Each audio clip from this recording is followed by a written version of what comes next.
Apisas mag nyithindo mabende ong'ere kaka children officers e gwenge mag Kuria dhi nyime kod jiwo chenro mag kedo kod nyangi mar nyiri e gwengego ka gitiyo kod jogo mochiwore e rito ratiro mag nyithindo mong'ere kaka Child Protection Volunteers kod riwruoge mamoko.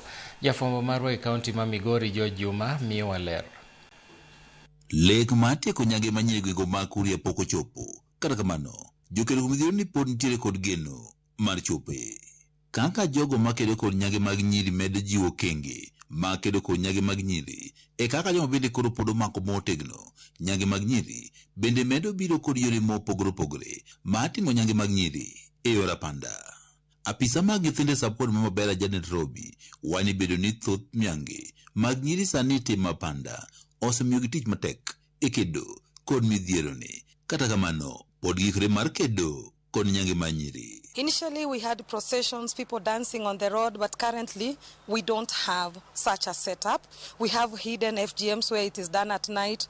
The girls are covered. You will never know that they have been cut. So you're just told the girl is sick, and then you find that something has been done. So it is really changing the trend and giving us, as law enforcers, a hard time to look into it. However, we are not saying that the war is, the perpetrators have won the war. Nyaka sani puonjo weche mag nyange medo jiw e kor gwenge mag Kuria kaka yo mar kedo kod nyange mag nyiri ma pod nitie malo e mola ata malo 50 e gwengego. FGM unajua ina madhara pote.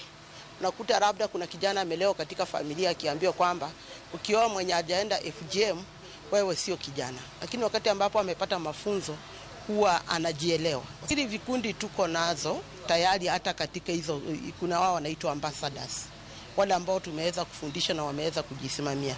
We first has to strengthen the awareness part of it. Does someone know? Because before you tell me this is wrong, you must have told me the right one is this.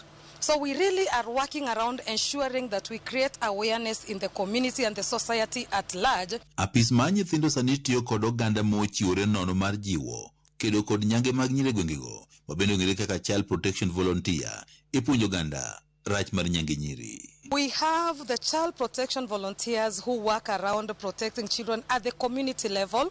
That is one structure that we have put in place to ensure that reporting and referral of our cases is improved. Because there is no case without a report being received. So we act upon receiving a report. So how do we do to ensure that we do the reporting? We have put in place the Child Protection Volunteers. At least we have 6 in every sub-location. That makes 12 in a location. And we want to believe that way we have improved the reporting. Jima ochiwore gi bende kori geno ne dhi konyo gol lipode mag nyithindo mang'ao e kinde ma idhi tim nyange mag nyiri yudi mar 12 marigani.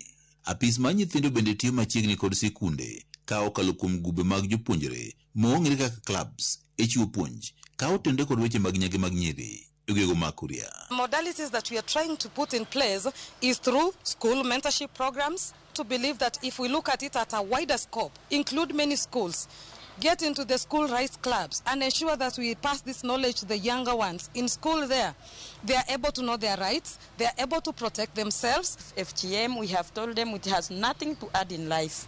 So we have told them they should avoid, they should abstain from that and send on education.